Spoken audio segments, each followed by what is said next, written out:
बोले गंगा मैया की जय। बोले सत्य सनातन धर्म की जय।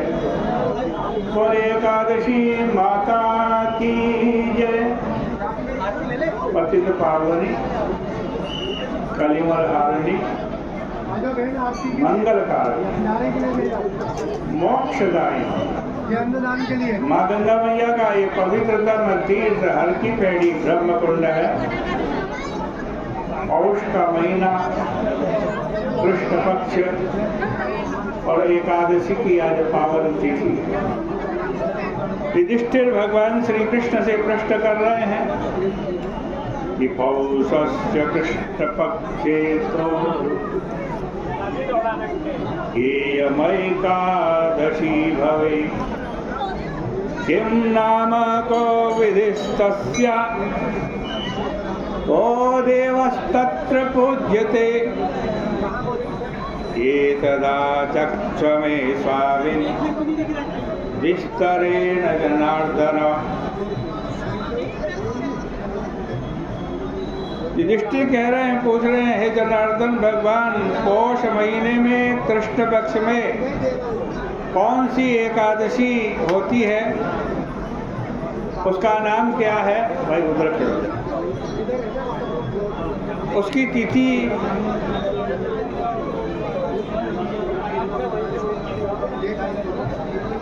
के देवता कौन है, विधि क्या है, कृपा करके मुझे बतलाइए।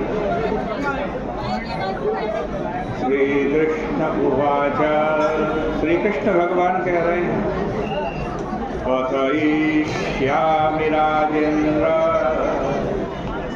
भवतः स्नेह कारणात् तथा तुष्टिर्न मे राजन् ऋतुभिश्चाप्त दक्षिणै।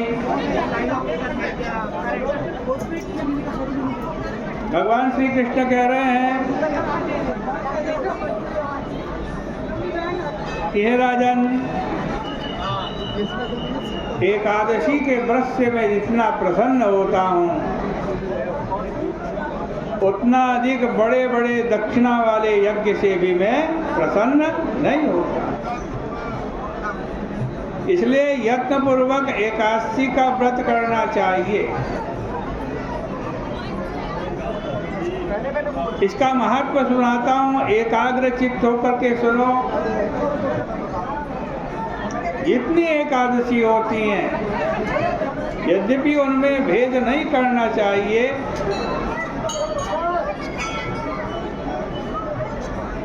तो भी इस एकादशी की कथा कहता हूँ। अब मैं लोक के हित के लिए पौष महीने की कृष्ण पक्ष की एकादशी तुमसे कहता हूँ। इस पौष महीने की एकादशी का नाम सफला एकादशी है। जय शिव शंकर हरे हरे गंगे, जय शिव शंकर। इसके नारायण अधिदेवता हैं। इसमें विधि पूर्वक उनका पूजन करें। हे राजन, नागों में जैसे सर्वश्रेष्ठ नाग शेष नाग हैं, पक्षियों में सर्वश्रेष्ठ पक्षी गरुड़ है, यज्ञों में सर्वश्रेष्ठ यज्ञ अश्वमेध यज्ञ है, नदियों में सर्वश्रेष्ठ नदी गंगा है, देवताओं में जैसे सर्वश्रेष्ठ देवता विष्णु भगवान है, और मनुष्यों में जैसे ब्राह्मण हैं, उसी प्रकार से सभी व्रतों में एकादशी की तिथि सर्वश्रेष्ठ है। हे भरत वंश में श्रेष्ठ जो एकादशी का व्रत करते हैं वे सर्वथा मेरे प्रिय हैं। सफला नाम की एकादशी कही है, उसके पूजन की विधि सुनो। व्रत के दिन अच्छे ऋतु फलों से भगवान का पूजन करना चाहिए।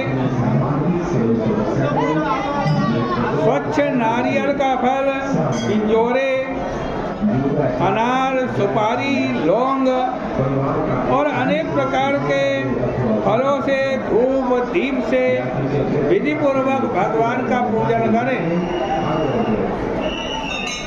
सफला में दीपदान का विशेष महत्व कहा गया है।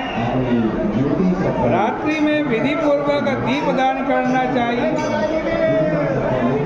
और जब तक नेत्र खोले रहें तब तक एकाग्र चित्त होकर के जागरण कर उसके पुण्य फल को सुने। हे राजन, उसके समान न तो यज्ञ है, न तीर्थ है, न संसार में कोई व्रत है। 5000 वर्ष तपस्या करने का जो फल मिलता है वो पुण्य फल सफला एकादशी का व्रत करने से मिल जाता है।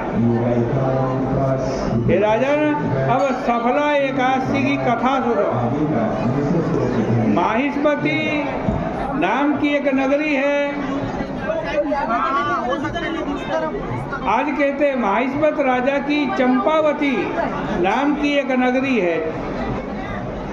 माहिष्मत का 4 पुत्र थे।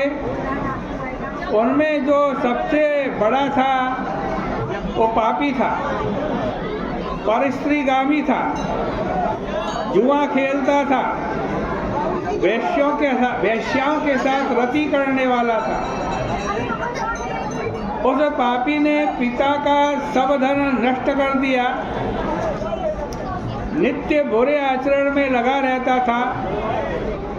देवता और ब्राह्मणों की निंदा करता था, वैष्णवों की भी निंदा करता था।